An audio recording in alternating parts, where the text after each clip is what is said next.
السلام علیکم صدر عالی مرتبت اور حاضرین والاعتبار، میں آج کی اس پروقار تقریب میں آزادی کی نعمت کو واضح کرنا چاہتی ہوں۔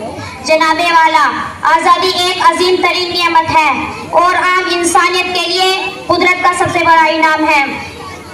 آزادی صرف ایک لفظ نہیں، زندگی کا افتخار ہے۔ آزادی صرف ایک ادبی ترکیب نہیں، صبح حیات کا نخار ہے۔ آزادی کی قیمت ان محکوم قوموں سے پوچھو جو غلامی کی تاریخ راتوں میں سفر کرتے کرتے تھک گئے ہیں اور جن کے افراد آزادی کی شمع کی روشنی کے لیے ترس رہے ہیں۔ صدر محترم، ہم خوش قسمت ہیں کہ ہم آزاد ہیں۔ آزادی کا سب سے ہلالی پرچم وقت کی بلندیوں پر لہراتا رہا ہے۔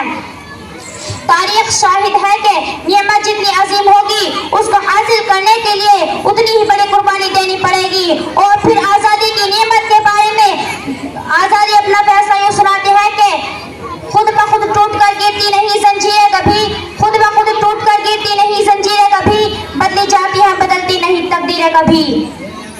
معزز حاضرین، تحریک ہندوستان پر ایک نظر ڈالتے ہی ہمیں اندازہ ہو جاتا ہے کہ ہمارے اسلاف نے آزاد ہندوستان کی خاطر ہر قسم کی قربانی سے کام لیا۔ انہوں نے آگ اور خون کے سمندر عبور کیے، بے شمار عورتوں نے اپنے سہاگ ہندوستان کے ناموس پر قربان کر دیے، تب جا کر ملی ہے ہمیں یہ آزادی۔ دوستوں، میں اپنی بات اس شعر پر ختم کرتی ہوں۔